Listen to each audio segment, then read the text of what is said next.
Oh, hey guys. It's Zach Shu, Dan here with PowerHouse Fence Show.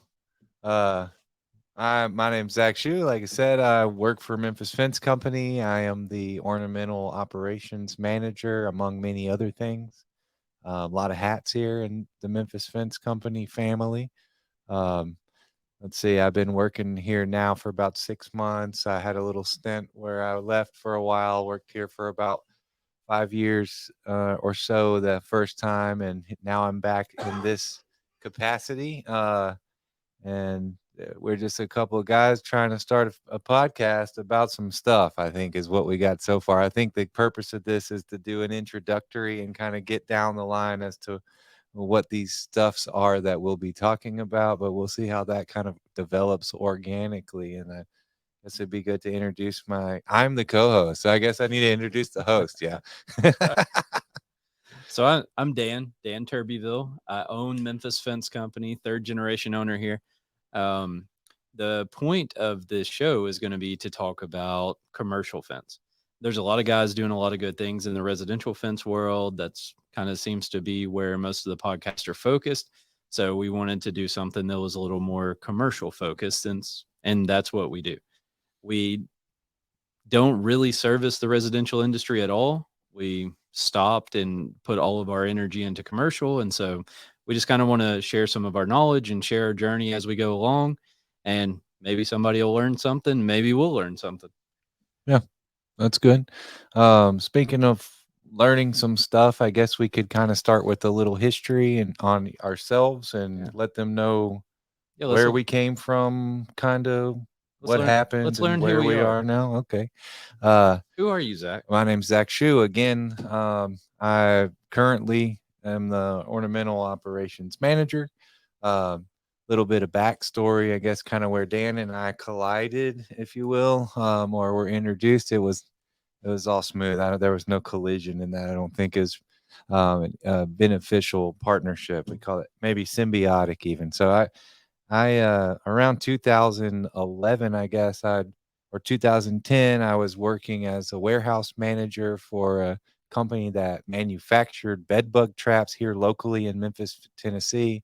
And I kind of started on the ground level as an assembler, and then, eventually became the warehouse manager.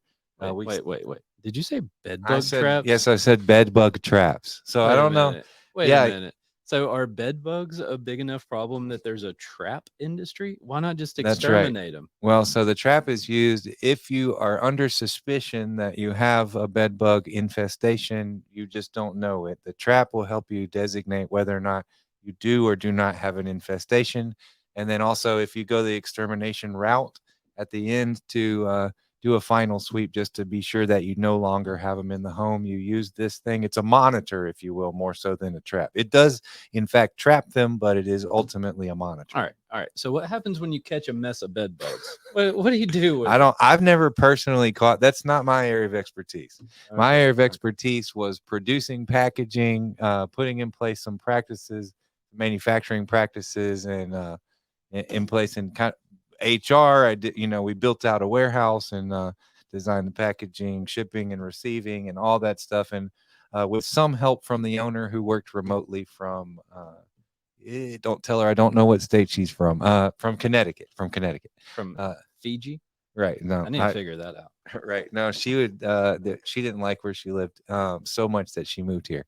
Oh wow. Yeah, so, just kidding, just kidding. I love this city, man. I love this city. So I'm from Memphis, Tennessee. I've been here for most of my life, done a lot of traveling. But back to the, 2010, 2011, got the warehouse management position that ended up kind of falling through for me. So I had a friend that had completed a technical college for some welding certifications and that kind of thing. And he told me it looked pretty good, and that, at this time, the, job market, well, I guess I thought the job market was shaky. I have no idea.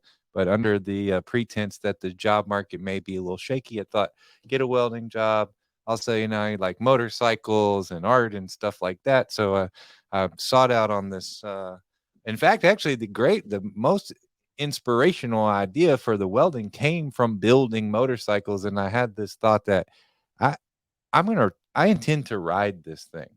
You know, I don't know if you've Yeah. ever cobbled together a vehicle and then thought, do I really know what the hell I Do just do I did? trust myself enough to Right. So actually like so go that's somewhere? that's where the welding spark kind of became, a flame into and the ember that it is So now so did still. did you ride that motorcycle Oh, I to rode the welding motor. school? Yeah. No, I did not. I did not do Uh, that. I did get on it. I did ride it. and So you're here. survived to You tell live to the tell the story. tale. That's correct. Yeah. That's right. All right. All right. So that's where my introduction to welding school. So I graduated welding school with the They trained us for pipe welding.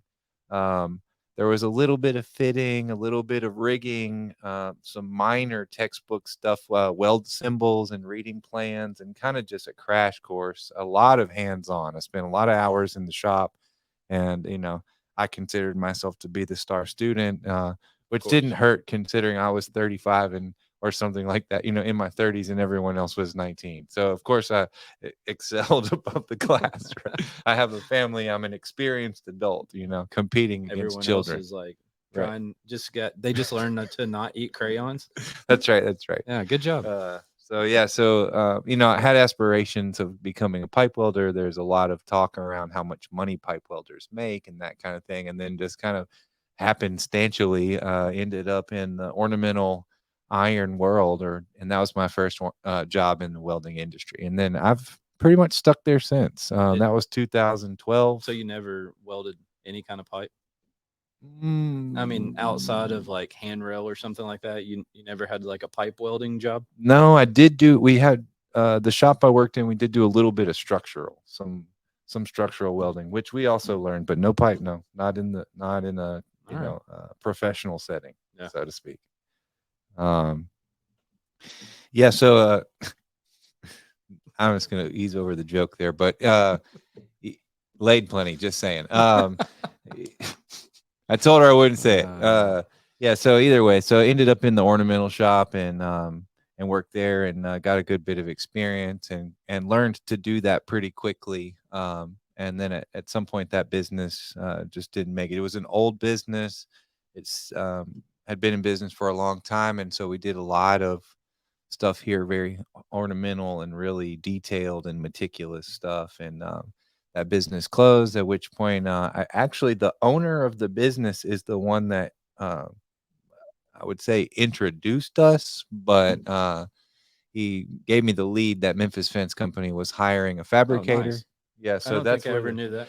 that's where the lead came from. So I think I got your cell phone and just called you on the phone. I Yeah. just called you directly from the office at the other shop and said, "Hey, I'm a fabricator and I need a job." And you gave me a brief interview over the phone. It was like a math test. And can you figure picket centers? And I said, "Well, heck yes, I can." And And uh, could you actually? oh yeah, I could. I Okay. could. Yeah, Okay. I could. I could. Well, that's one thing is that I consider myself to be some kind of like new school hotshot fabricator with 2 years experience, Mm, mind you. So not some seasoned vet, but I sure as hell thought I was, but some kind of badass. But and kind of had that attitude about it too. I think really, I was a bit more brash back then, so I probably used a lot more profanity when explaining how good I was at what I could do, mhm. and when questioned on my abilities, I'm sure I kind of bucked up against that. And so I hired on over here at Memphis Fence Company as a fabricator in the iron shop. At which point, I think, Oh, okay. So when you hired on here and something came out of the shop that was messed up, who did we blame? oh me, yeah, me, yeah. Oh, okay. Yeah. Yeah, All that right. was me. And mostly everything was me at that point because I was the only person consistently working in the iron shop. Oh, should we take a call? Yeah, sure. What's up? What do we got? Is it on the Bluetooth? Let's see if this works. Well, yeah, of course it's going to work. You are in our podcast show right now. Oh, really? What are Yeah. we talking about? I don't know. You just so happened to call, so here we are. Oh, I can talk about whatever I needed to then. That's okay. Oh, you got about 40 more seconds. Oh, the pricing that Zach sent me on these gates, Whoa, is that whoa, realistic? whoa, whoa.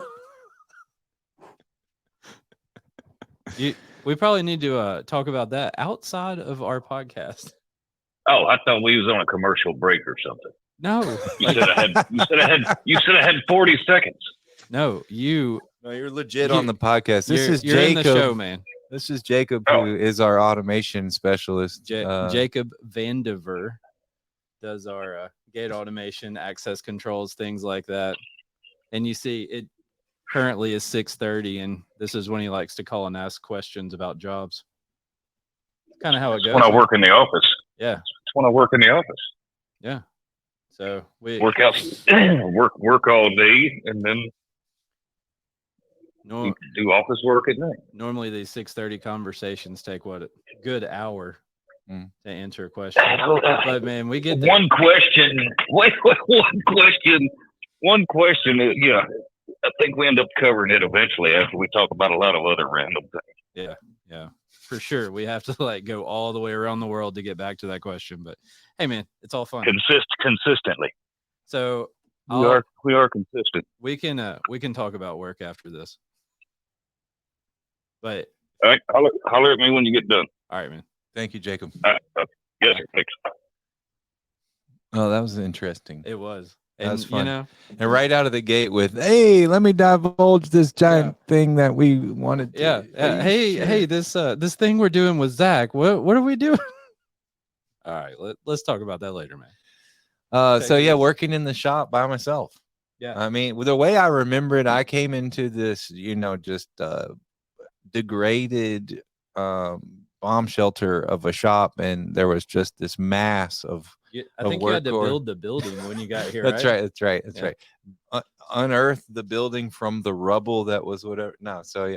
Either way, came in, and there was a lot of work going on and a lot of work to be done. And cover up this name brand on my cup here. I don't want to get in trouble. Oh, that's good. Yeah. So, and that was the start of our relationship, I guess. And I kind of cruising through my experience here. I was here, I say 5 years, it might have been 4 years. It was nearing 5 years. And from about 2013 to 2018. And fabricator, shop foreman, install foreman, shop foreman, fabricator, painter, doing all the stuff all kind of simultaneously. Hey, you painted too? I did do some painting. You mean like in the paint booth or in a paint booth, right? Okay, yeah, cool. Yeah, there's here on the property. I'm not sure if you're familiar with the Memphis Fence Company property, but there's. You talking to me or are you talking to them? I'm talking to you. Okay. Yeah. No. I'm not sure if you're familiar with your property. There does happen. There's a commercial paint booth over there under the rubble, right? We dug around and found a paint booth. So all the everything, and with having done all the everything, and then even started to communicate with some customers directly a few times. Walked I think one official customer through a sale kind of a thing. I don't think I estimated the job, but I did do the design work and kind of produce some drawings, and then got it right up into the handshake. And then so armed with that experience, I felt suited to start my own business. Yeah. You're ready, man. You've done it once, like go out there. Had no idea what the heck was going on. My wife was pregnant. And I met a guy that, wanted to start a business, also an iron business. And we just said, okay, let's do it. He had a little bit of tools he'd been buying from auctions, and carved out a tiny space, which was even worse than the shop at Memphis Fence Company. Just small and open air. I mean, I worked at first in like a 10 by 12 space, and really didn't have much, That's cool though. It's cool to look back on that kind of stuff. Right. And just kind of see where you came from and what you've been through. That's right. Just imagine, I don't know what age our range our audience is, but just imagine, the game Oregon Trail, but in an iron chop version. And that's what I did. I survived. Did you get like snake bites area or whatever? What was that? Exactly. I don't know any of that thing. And I still don't know how to do any math, or whatever you're supposed to do. I think that game correlated with school somehow, because we always played it at school, but it was like 2 + 2 to get the medicine for grandpa or whatever. Right. All I did was dial a lot. I don't know if I ever made it to that point. Right. So yeah, that progress a good bit with the business. I focus. Do we got a little time to talk about what my focus was, or what are we looking at? Man, I don't. Well, so we're like 15 and a half minutes in. We've got a couple pages of bullet points here, and we haven't made it through the first one yet. Okay. So I like that. I kind of think we might break this intro into two. Okay. Okay. So it. Do you want to? So far, you're going to talk about yourself for the whole first episode, and well, yeah. Okay. Okay. I like that. I like that. I like that. It does say PowerHouse, right? I mean, come on. Look at this, ladies. Just kidding. Or dudes. Yeah, so you want to talk about you some and get up to that point? So you came here. Yeah, I'm 2018. You came here. You left. I did. All right. So you went and started your own business. I did. Built some really cool things. With a partner. So Zach and I talked the entire time that he was gone, basically. That's right. So we communicated a lot. He asked a lot of questions, and I tried to help whenever I could. Sure. And so kind of to like fast forward to the end of this, eventually Zach came back here. Right. That's right. What, 6 months ago? Yep. January 1, it was my official start date. So. But okay, so you were here like the last week of December. I was here. Yeah. Just kind of hanging around, checking out the vibe. I'm still a little uncertain whether I was going to stick around or not. Oh, you didn't know that? Are you talking about today or? Yeah. So that's kind of how Zach came back here. 6 months now. He runs our ornamental division now. That's what he was hired for 6 months ago. And, now he's got some experience dealing with customers. And I mean, he ran his own business, so experience doing everything. Oh, I'm sitting here looking down and the camera's up there. Sorry, everyone watching. I think I've been doing the same thing. Yeah, I guess we should stare at them. So, yeah, so that's kind of how Zach and I reconnected or whatever, how we came back.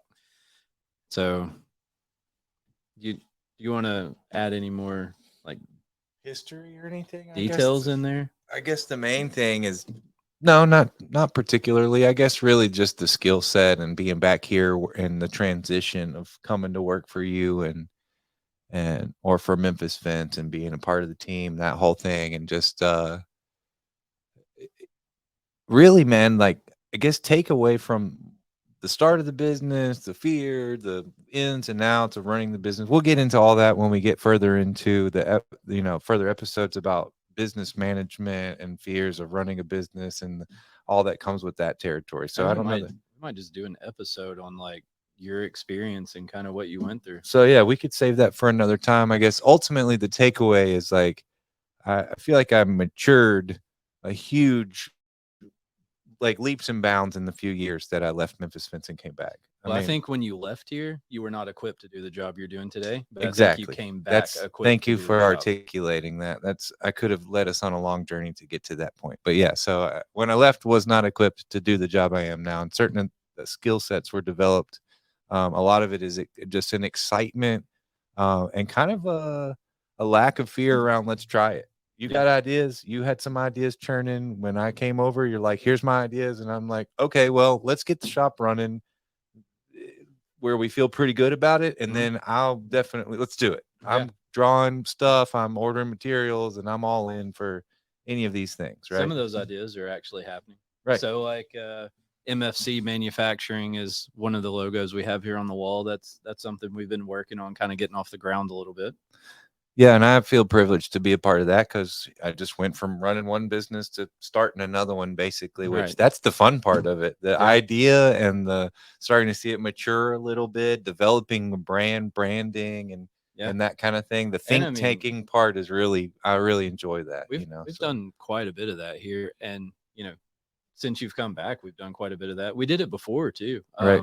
With a good bit of help from Ilaria, who's off camera now. She refuses to turn the microphone on. You could talk really loud. Say, hey. Hi. It's Ilaria. I don't know if you can hear that, but she's over here punching buttons and watching us anxiously. So She's But- managing the marketing department for Yep. Memphis Fence Company. So, So everything that you're seeing out there on social media for Memphis Fence, Impalo, MFC Manufacturing, PowerHouse, all of that's coming from her. yeah, That's none of us. We couldn't do it. So that's part of the trifecta. We've left a lot of Dan out, really. Yeah. Which that's not, I feel like this is a good time to transition into you. What I do. Sure. Or did and then did some more and now what you do now or something like that. Yeah. Yeah. So Memphis Fence Company was started by my grandfather and his brother in 1971. I came along in 1989 and I was pretty much born and raised here. Went with him on commercial sales calls when I was still riding around in diapers in the car seat. And my grandmother would drive him around. And I would sit in the middle of, the old school straight cab just with the bench seat. There's a rumor that this company has some ties to Memphis music or rock and roll or something. Is that anything you want to clear up right now? Is that you heard a rumor? I did hear there's a lot. There's actually there's some lore that surrounds Memphis Fence Company. These rumors. Yeah, well, I don't know. So my grandmother was married to a guy named Bill Black who played the bass for Elvis. I don't know until what point, but for a long time. And The grandmother that you mentioned driving you around on fence calls. That's right. Somehow, but like 5 degrees of Elvis Presley. Yeah. Somehow now we are all connected to Elvis Presley. That's right. In some fashion. So now we talk about Elvis like we knew him. Right. That's right. So when he used to work here. Yeah. Or That's whatever. Right. No, actually, don't tell the secret, but actually he still works here. Right. Right. That's right.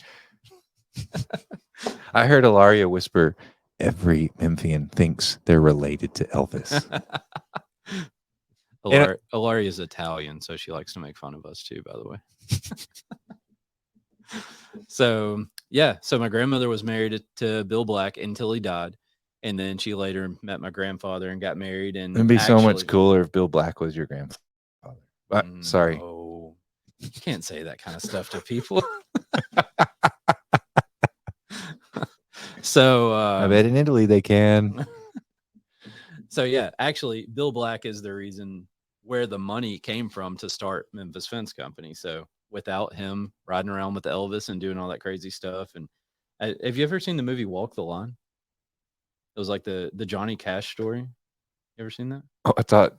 Oh wait. I think you asking me pop culture references is off limits. That's the only thing. Are we allowed to say the name of a movie? Okay, so anyways, if you have seen it, Johnny Cash, right? Right. Johnny. So, Yeah. they like all ride around all together. So my grandmother was there for that stuff. Oh, that's cool. Yeah, that's cool. Yeah. So that was she had some pretty interesting stories. That's cool. But anyways, yeah. So my grandfather died in 2011. He died. And, but before that, you worked here. Yeah. Like you were a kid in the iron shop, the one I was talking about in such fond words earlier. Yeah. was like your playground as that's a kid. Probably the reason why the shop was falling apart when you got here. I probably it was not nearly as bad as I said. I obviously it was actually a building standing there. Right. So. But yes. So I worked here. When I was a young kid, I mean, I would like put together, gate hinges and fill gates and do a bunch of stuff like that when I was younger, and spent most of my time like terrorizing people and racing forklifts and stuff. But every once in a while I did something productive. Right. Yeah. Which is an interesting thing because there are employees still who work for Memphis Fence that were here when you were a child or even before you were born. Some of them. Is that right? Yeah, that's right. That's right. That's wild. So we have a lot of people who like to tell those stories of crazy things that I did when I was younger. So, but so then we kind of went through that, and of course, when I turned 16 and actually had a driver's license and all that, I started working here again, or started working here really some more or something. Yeah, really, we'll just say really, I worked here, and spend some time installing residential fence, spend some time in the shop, doing some fab work. I mean, I started as a grunt laborer digging holes and learned a lot over the years.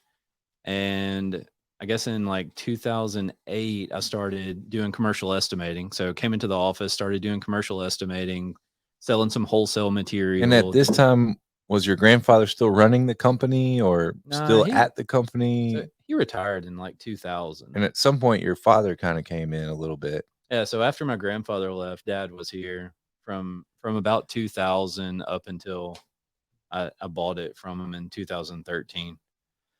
So Dad was here when I came in the office and started bidding jobs and, I mean, man, doing a little bit of everything. Like, and that's, I guess, just a quick interjection. I think part of the allure of working here and being a part of the team for me is that Memphis Fence still, even though we're kind of growing and becoming a commercial, we're a commercial company, and that's our objective is to move into the, business to business sales. We've done commercial work forever. Right. I mean, since the 70s. Like, it's not like we're just starting to get into commercial. But for a lot of years, we did commercial and residential. And like I said, we sell wholesale material and kind of did all of it. And last year, we just cut the residential so we can focus everything on commercial. Right. Well, even in that growth, I think there's still this, the spirit of a family company. And I really appreciate that. I mean, your wife works here. Your son, you can see your son up here who's named after Webb, your grandfather who started the company. And I really like that in the story that, for 50 years, it hasn't just been changing hands from some guy with a big wad of money to some other guy. It's a family owned, family started. Think there's any guys listening that have a big wad of money? Sure. But I mean, there's just a certain allure to the whole. There's nothing wrong with having a big wad of money, Yeah, I was hoping they might like call me up or something. Let them come sit here with you. Sure. But it's still just that the spirit in the backstory of Memphis Fence Company, your relation to it. I really personally like the family owned and family operated business and that vibe and all that, you know. So third generation ownership in the same family. And Zach kind of mentioned it earlier, but I mean, we do have people we've got one guy that's worked here 39 years. So he'll in June of next year will be his 40th anniversary. Like, I mean, that's almost unheard of these days. Yeah, that's a big deal, man. There's a lot that are 20 plus year veterans, some in their 30s, and then obviously him at 39. So, I mean, I think, yes, it's a family owned business, meaning my family has owned it the entire time, but like it is a family. Right. Because I mean, those people, they've been here my entire life. I've known them, as long as I've known my parents and stuff. So it's pretty cool. I like it. Yeah. I don't know. I kind of joked about somebody with a big wad of money, but really, I don't know what else I would do. Like, if I wasn't here, a part of all of this, I don't know what I'd do. All of my visions of starting a business, running a business, everything I'm going to do to earn money for myself, all consists of working hard. I don't have any of the I don't know what people do that's easy. Drop shipping or something like that, I guess, is one that I could think of. What about the people that just like play golf? What's that about? I don't know. I don't even know what that would be like. That's crazy. Not to ostracize any golf players out there. We we like all things and all people, but I meant people that like just play golf. Don't work.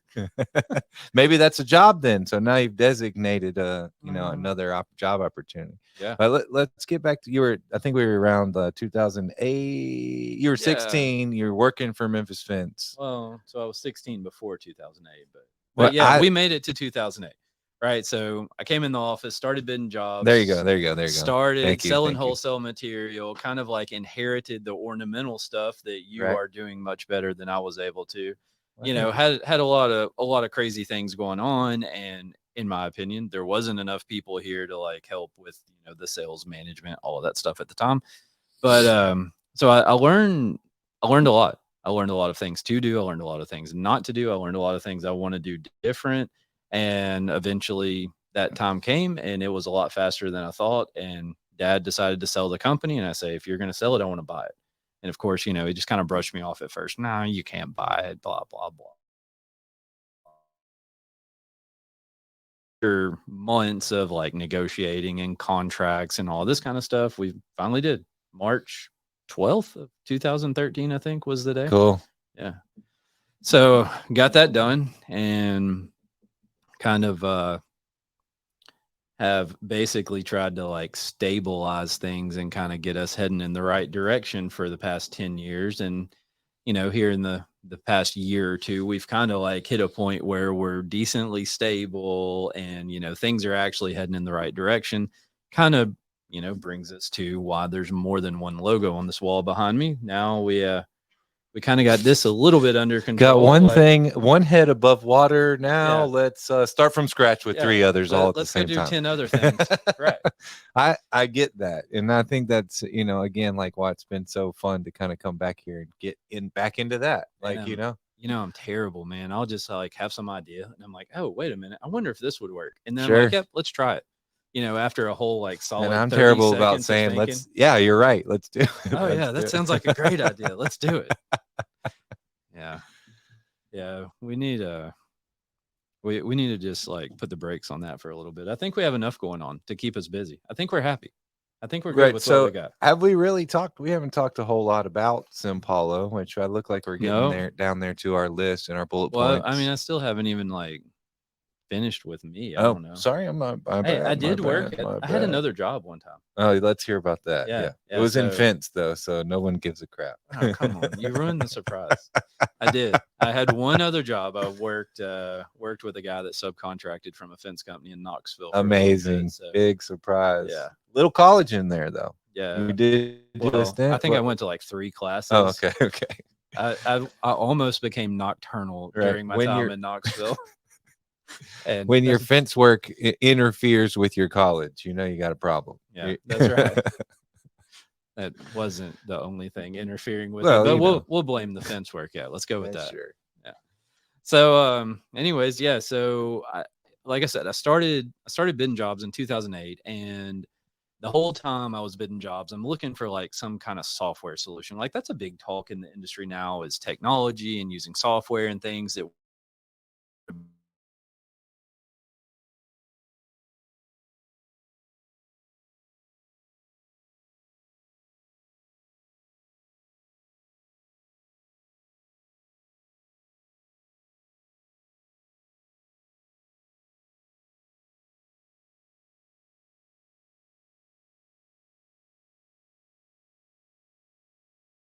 Drafting table with a scale ruler. Even in 2008, like that's what we were doing here. And I would go to the builder's exchange and like have to measure stuff over there and like take a notepad and draw it all out and everything else.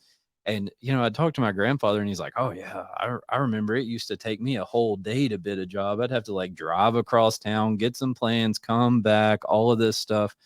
I was like, man, that's what I'm doing. Like still, Right. It was crazy. But anyway, so we started using a little more technology and like, kind of heading in that direction since 08, obviously.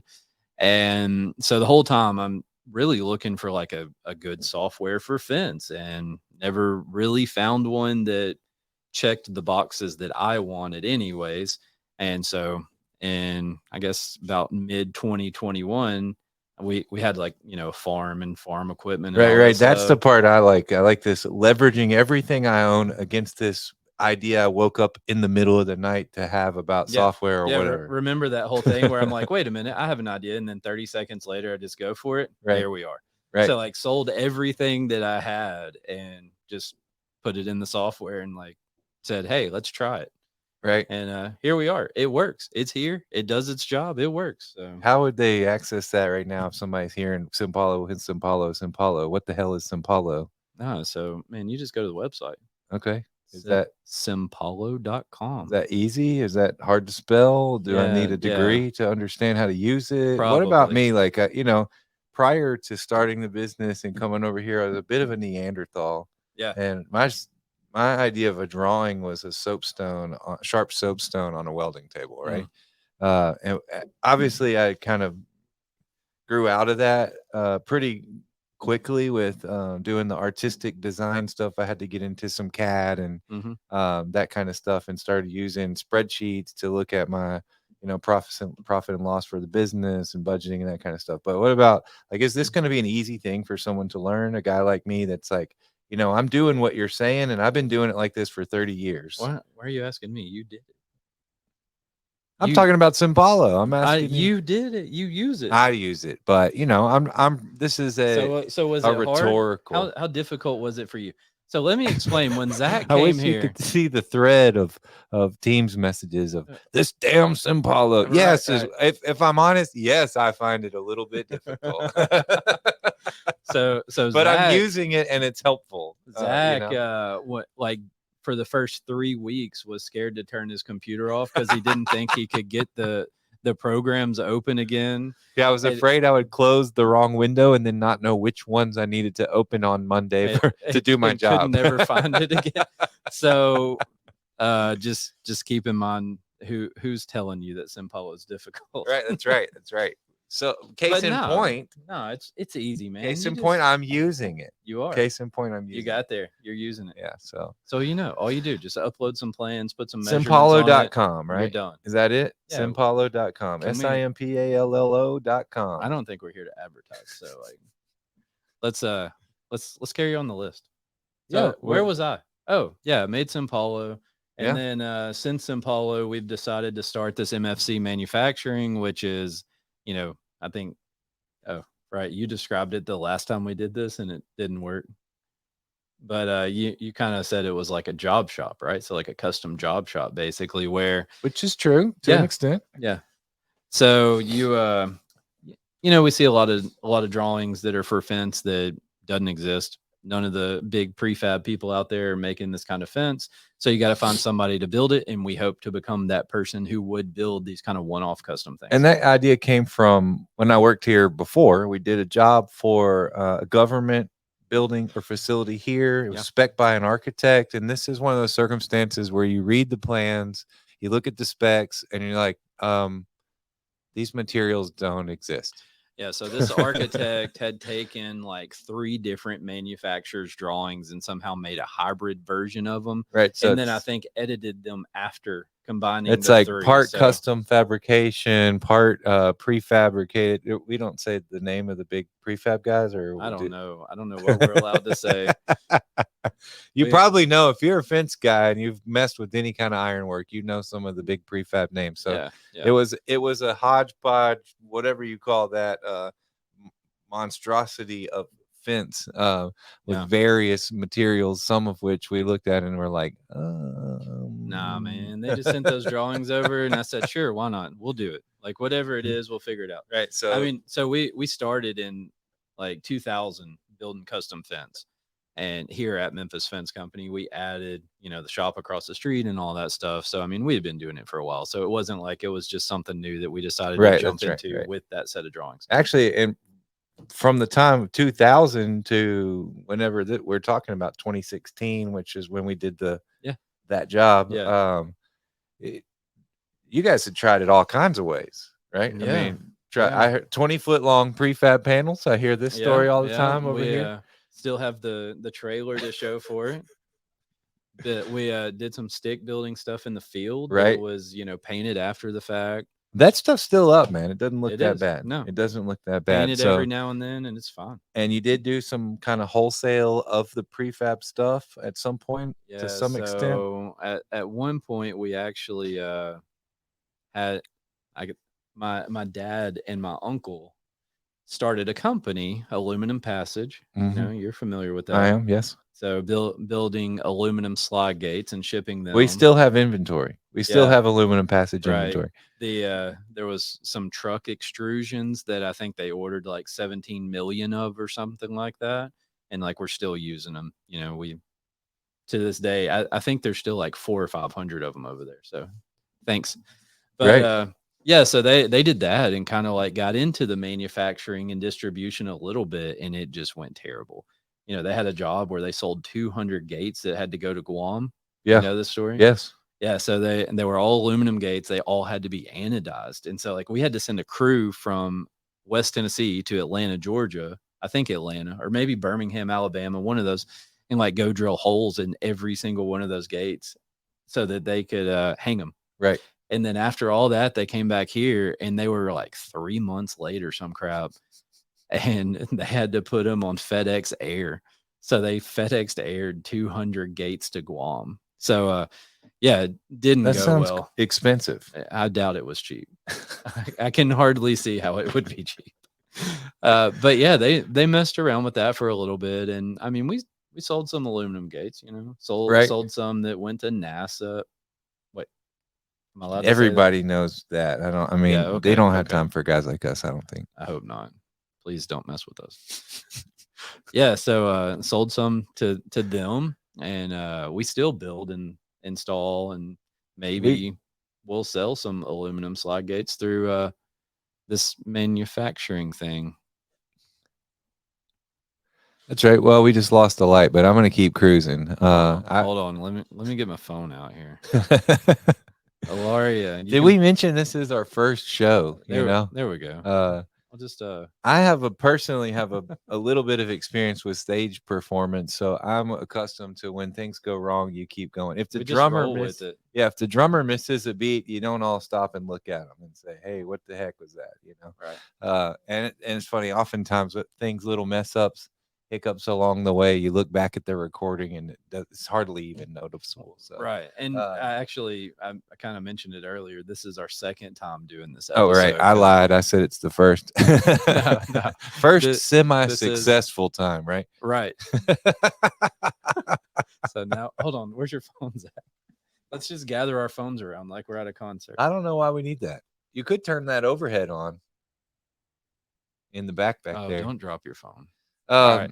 So MFC, MFG, right? We're getting into manufacturing. We've kind of had some experience. My warehouse experience is minimal, or pales in comparison, I think, to what we're trying to do here. But we've designated a need, I think, and I'm 95% confident that we can build anything that somebody throws at us. That part I feel really cool about. And I had, so we've been working on a crash gate for the past few days. Crash gate. I'm working on some warehouse guardrails, and I really like this idea. We are providing commercial perimeter fence to warehouses and some big big companies. We do a lot of big companies around here with storage and do some work inside warehouses with the commercial chain link division. So if I can interrupt you, please do. So that's actually how this guardrail thing came about. I was at a pre-bid walkthrough at a big distribution facility, and I'm just looking around inside the building, and I see nothing but this guardrail everywhere. And I came back to the office and I said, "Hey, Zach, you know what we're gonna do? We're gonna build this guardrail." And I snapped a few pictures. Sure, heckin' right we are, Dan. So again, my 30 seconds of thought about that, right? And so we dove in, and we just kind of been like gathering up the stuff to build some pieces. My shop guys are over there just twiddling their thumbs, waiting for more fabrication work. That's right. Right? I mean, come on. So we just give them a little bit more. That's right. It's just a tiny project. We're only building 800 pieces of it. So right. So and just kidding. You know how right? We're gonna start with 8. We're gonna do it. And my idea that kind of expounded from the original one. She's trying. I know. We're doing it.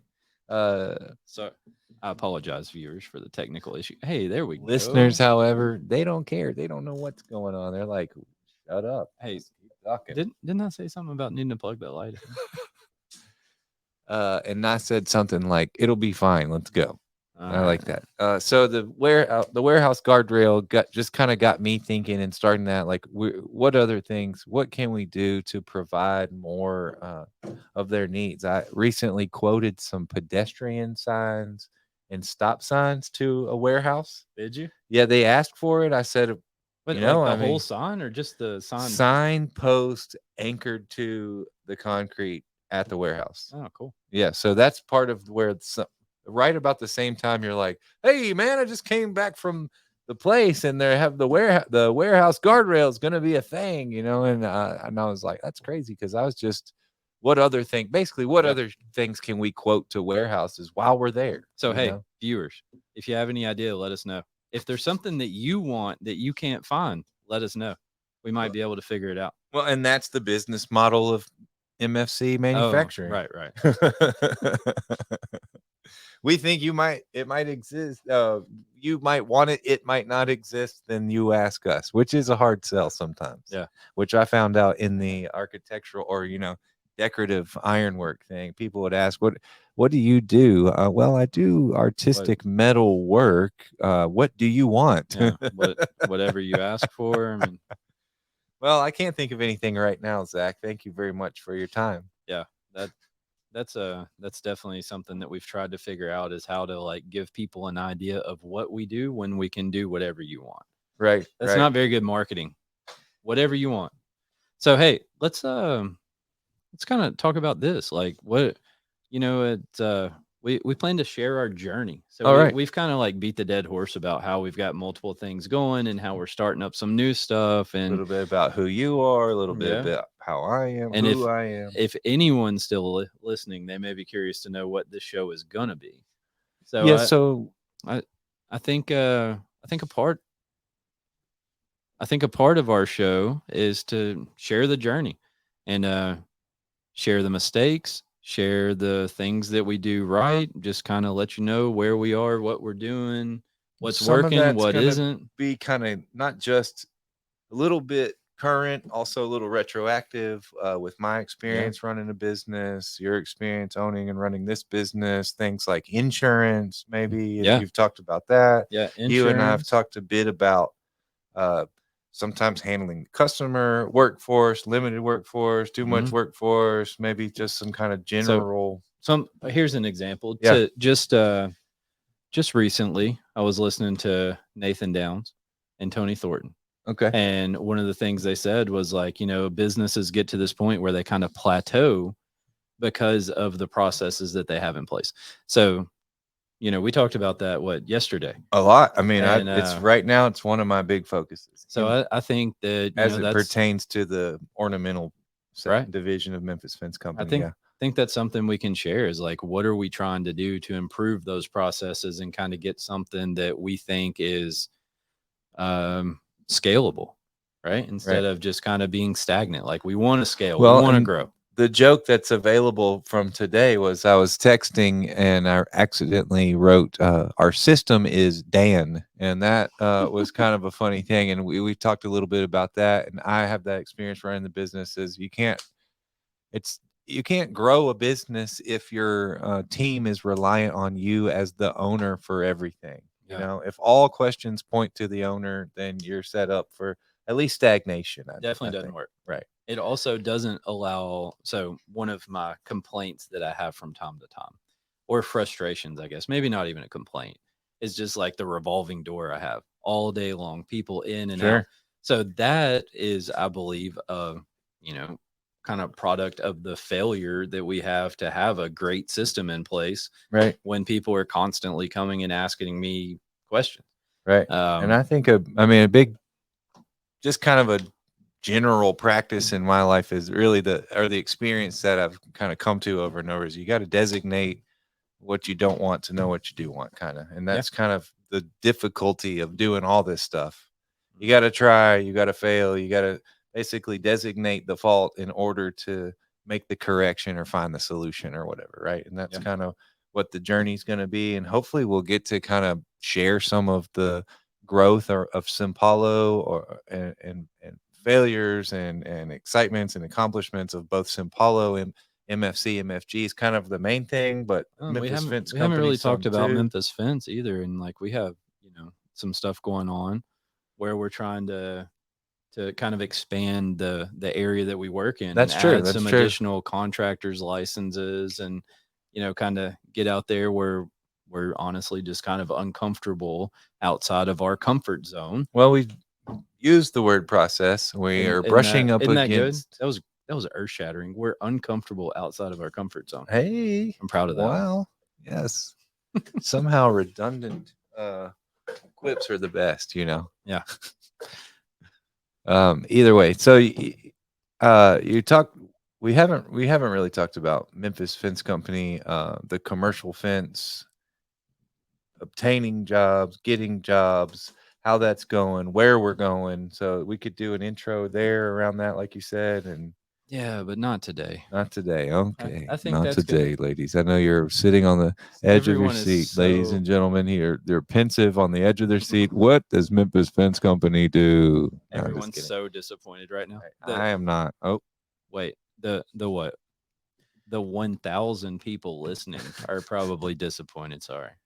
Um, But yeah, we'll get there, man. I think, like I said, I really think this whole intro thing needs to be 2 shows because I mean we're at 50 minutes now, and there's a lot left. what are they in store for? Why don't you just can you give me a quick rundown of what I'm in? I started here. I had no idea I'd signed up for a podcast. Yeah, that's another one of those. Let me think about it 30 seconds, and then we're jumping in. And I mean, Well, we're winging it, and right? the beautiful thing about it is I've just kind of wandered into this with you, like, okay, well, I'm here. You Right. never asked, I never said no. I'm just kind of going with the flow, and then somehow there's 2 microphones, and Yeah. that's my microphone, and Right, and that's how that is I going. think it kind of like started as like, hey, do you want to be on a show like once? And then we've done some test runs here and there, and Well, I'm gonna do this podcast, and I'm gonna need some people, and Zach's here every day, so he could come on, and I guess at least as of now I'm a permanent fixture. So I think it's a good fit. I think you bring some some entertainment value that I probably wouldn't bring. I hope to keep it up. Yeah.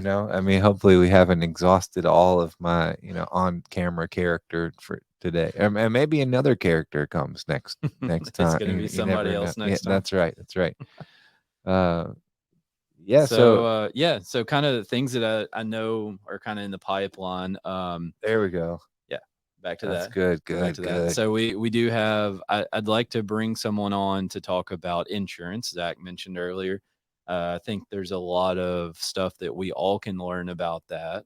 Um, I think that I'd like to bring our banker on, and just kind of like, if nothing else, run through the history that I have with him and kind of how he's helped us out over the years, and just to kind of stress the importance of having a relationship with a banker and what they can help you do.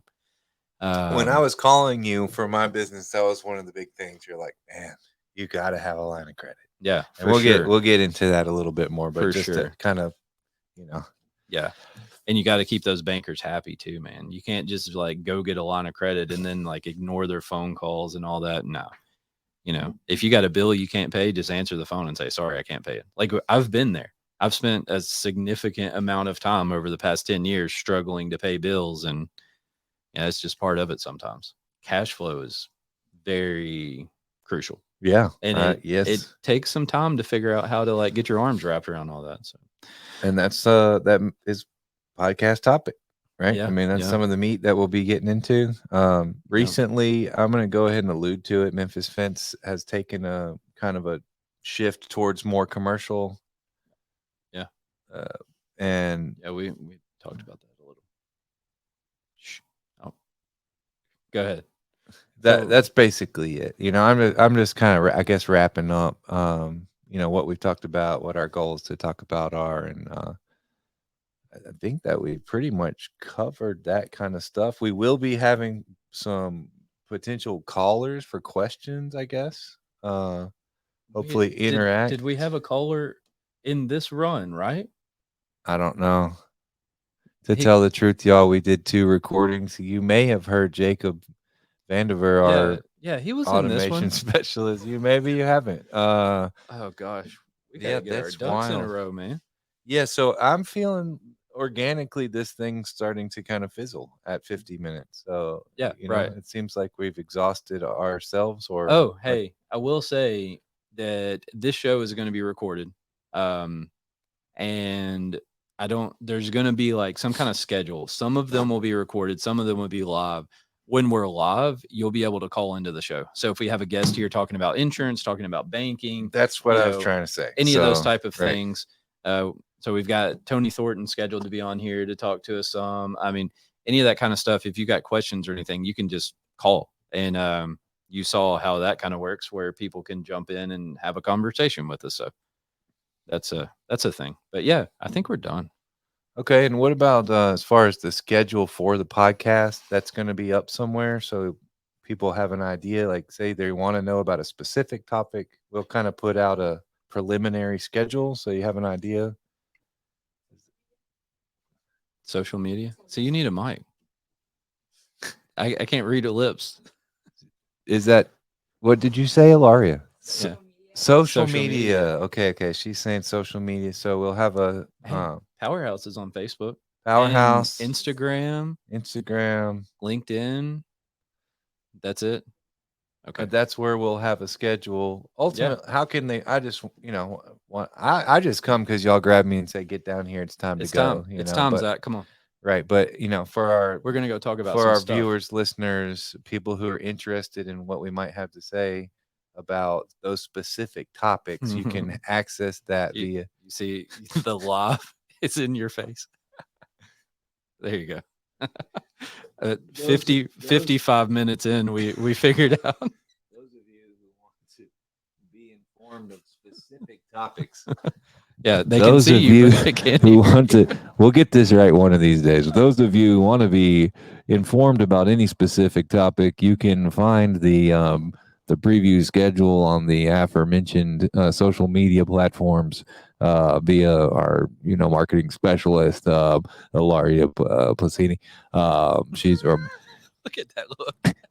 I don't know her She last name. said, "You just butchered my name, Zach." I don't speak Italian, but I like her a lot, so that makes up for it. I think she does a really amazing job. And Yep. all the Zach, joking aside, I mean, this is going to be a cool thing. I think you're for all showing of off our us, so. 1980s wood paneling over here, man. Come on, we can't let them see that.